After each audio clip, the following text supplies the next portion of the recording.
Assalamualaikum warahmatullahi wabarakatuh. Baik, perkenalkan nama saya Bayu Lutfi Irawan, kelas Fisika E 2020 dengan NIM 203061440017. Di sini saya akan menjelaskan tentang peluang termodinamika Fermi-Dirac.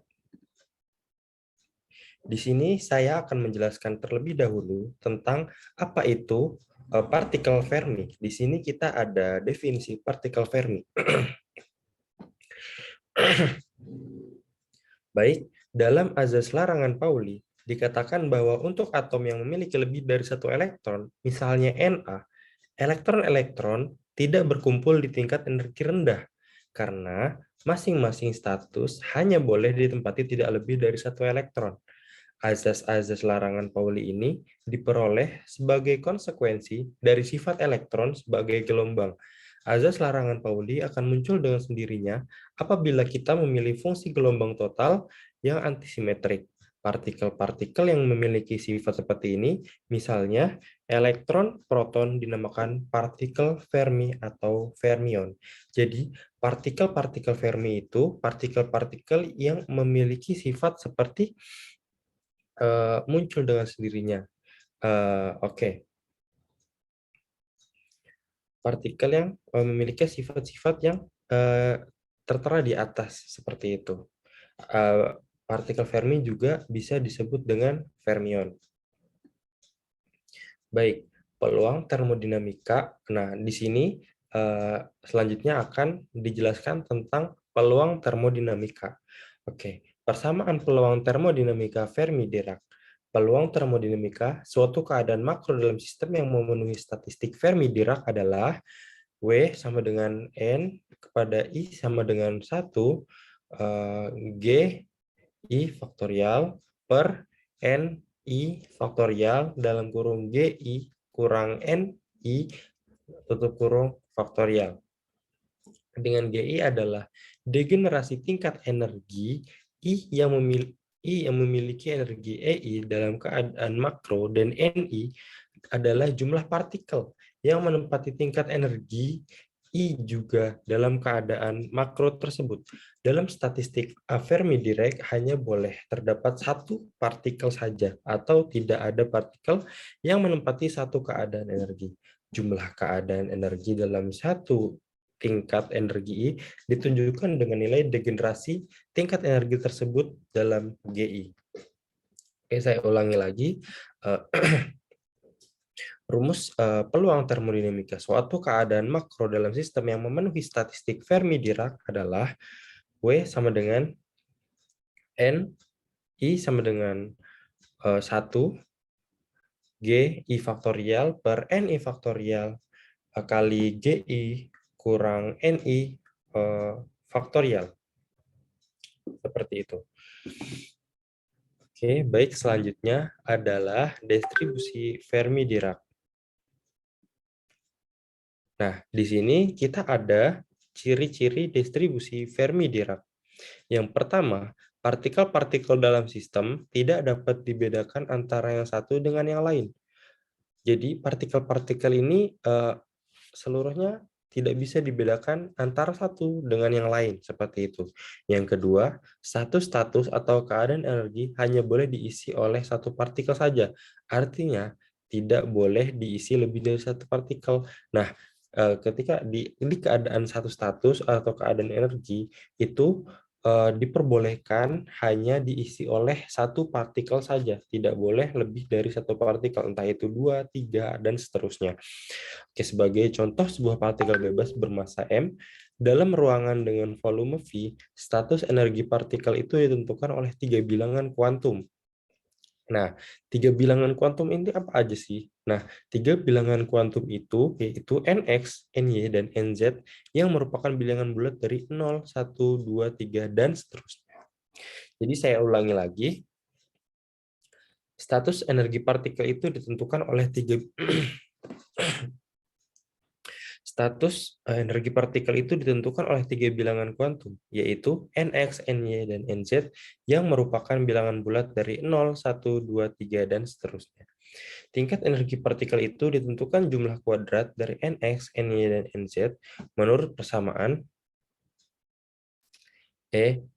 dalam kurung Nx, Ny, Nz sama dengan H2 per 2mv pangkat 2/3 dikali Nx kuadrat tambah Ny kuadrat dan tambah Nz kuadrat. Nah, baik, saya ulangi lagi, persamaan tingkat energi partikel itu ditentukan jumlah kuadrat dari Nx, Ny, dan Nz. Nah, menurut persamaan. Nah, ini adalah persamaan dari tingkat energi partikel gitu. Jadi persamaannya adalah ada dikali Nx, Ny, Nz sama dengan H2 per 2mv pangkat 2/3 dikali Nx kuadrat ditambah Ny kuadrat ditambah Nz kuadrat. Itu adalah persamaan dari tingkat energi partikel itu sendiri. Gitu. Baik, selanjutnya. Nah, tingkat energi partikel ini diperoleh dari energi momentum.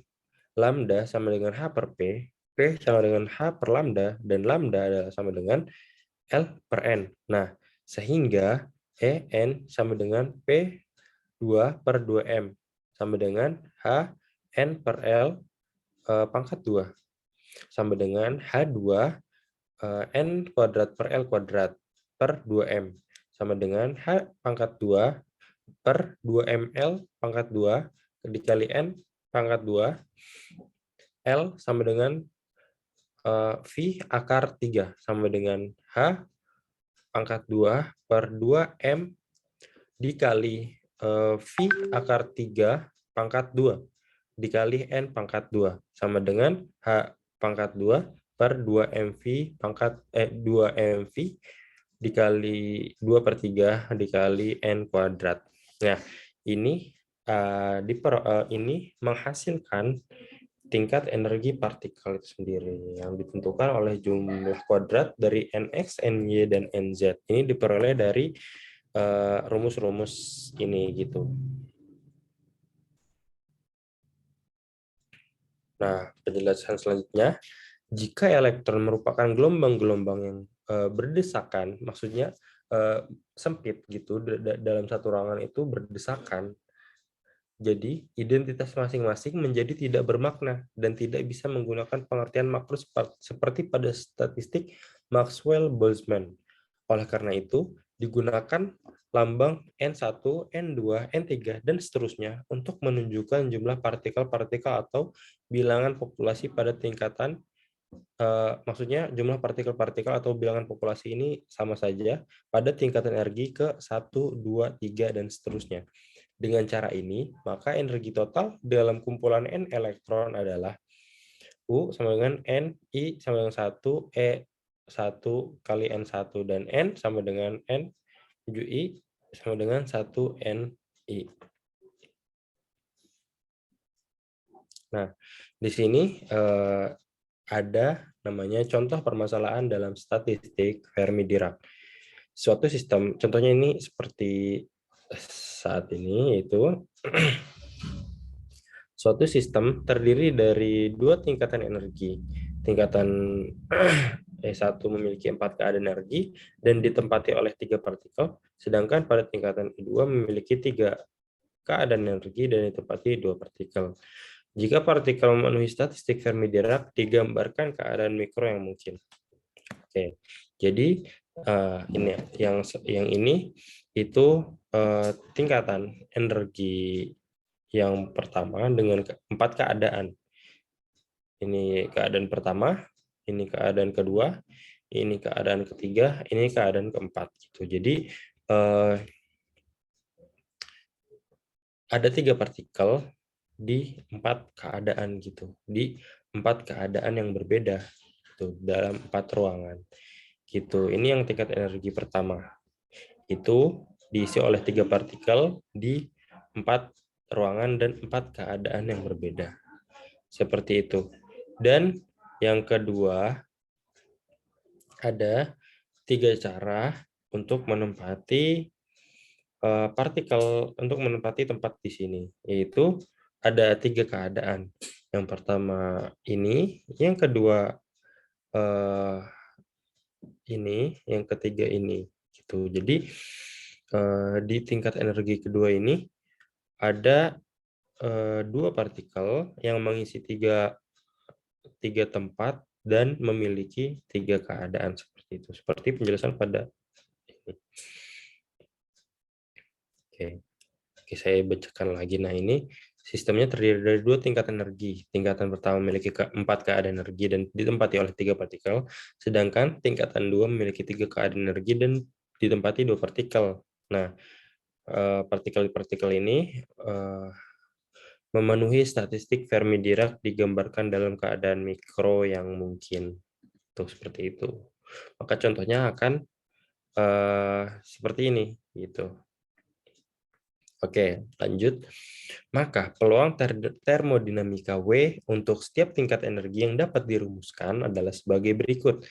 WI sama dengan GI faktorial per NI faktorial dikali GI min N1 min NI, maaf, faktorial. Sehingga W1 sama dengan 4 faktorial per 3 faktorial dikali 4 kurang 3 faktorial sama dengan 4, dan W2 sama dengan 3 faktorial per 2 faktorial kali 3 min 2 faktorial sama dengan 3. Nah, jika kedua tingkatan energi ini dikombinasikan, akan diperoleh peluang termodinamik total sebanyak W sama dengan W1 kali W2 sama dengan 4 kali 3 sama dengan 12. Jadi, ada 12 cara yang mungkin untuk menggambar konfigurasi partikel pada kedua tingkatan energi itu. Jadi, semua peluang ini ada 12 dari kedua konfigurasi partikel pada tingkatan energi tersebut, gitu. Baik. Ini selanjutnya ada logam Na memiliki kira-kira 2,66 kali 10 pangkat 22 per cm kubik atau cm pangkat 3 partikel dalam sebuah volume sebagai gas elektron bebas. Dari fakta-fakta ini, berikan nilai perkiraan dalam EV dari energi Fermi dari Na. Nah, energi Fermi adalah EF sama dengan H pangkat 2 per 2 M dikali 3 Pi kuadrat N per V dipangkatkan dengan 3 per 2. Nah, kami mensubstitusikan dengan H sama dengan 6 kali 58 kali 10 pangkat min 15 EVS M sama dengan 0,511 MeV per C kuadrat. Sehingga energi Fermi yang dihasilkan adalah kurang lebih 3,2 eV. Itu contoh kedua. Gitu. Baik, mungkin cukup sekian presentasi statistika Fermi-Dirac pada kali ini. Kurang lebihnya saya mohon maaf. Sekian dan terima kasih. Wassalamualaikum warahmatullahi wabarakatuh.